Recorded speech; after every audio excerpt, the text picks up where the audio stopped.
Hi, welcome back to my YouTube channel Rahman's Health and Biology Hub. Don't forget to subscribe, share and like my videos. Thank you. నడవటం ద్వారా బహిరంగ మల విసర్జన ద్వారా ఇంకో విధానం అంటే అపరిశుభ్రమైనటువంటి చేతులు వాటి ద్వారా ఆహారము తీసుకోవటం ద్వారా. కాబట్టి మనం ఇక్కడ హ్యాండ్ వాష్ యొక్క ఇంపార్టెంట్ మీకు ఇప్పుడు అర్థం అవ్వాలి. Before eating we should wash our hands. After toilet we can wash our hands with soap at least 20 seconds. 20 సెకండ్లు సబ్బుతో చేతులను కడుక్కోవాలి టాయిలెట్కి వెళ్ళొచ్చిన తర్వాత బిఫోర్ ఈటింగ్ ఫుడ్. ఎందుకని? To prevent the entry of this STH worms. కాబట్టి మనకి మన శరీరంలో వచ్చే మార్గాలు ఆహారం ద్వారా, నీటి ద్వారా, మట్టి ద్వారా, చెప్పులు లేకుండా తిరగటం ద్వారా. అలాగే మనం ఫ్రూట్స్ని కానీ కాయకూరల్ని కానీ కడగకుండా తినటం ద్వారా. ఇప్పుడు జామకాయ కనపడింది అనుకోండి, తీయగా ఉందని వెంటనే తినేస్తే, ఇప్పుడు ఆ జామకాయ అమ్మే అతనికి సపోజ్ అతను వామ్ ఇన్ఫెక్షన్కి బాధపడుతున్నాడు అనుకోండి, అతని గోళ్ళలో అతని శరీరాన్ని అక్కడెక్కడో టచ్ చేసి ఇలా అంటాడు కదా, ఆటోమేటిక్గా ఈ గుడ్లు గోర్లలో ఉంటాయి.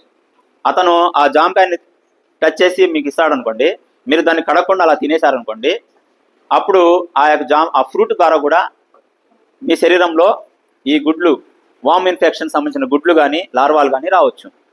కాబట్టి ఇక్కడ ఇంపార్టెన్స్ మీరు ఏం గమనించాలి? సో ఇక్కడ కొన్ని చాలా మార్గాలు చెప్పాను నేను.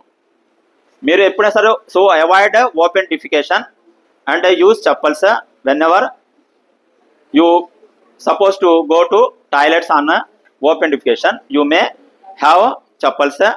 Best method is avoid open defecation, use latrines. That is first important work.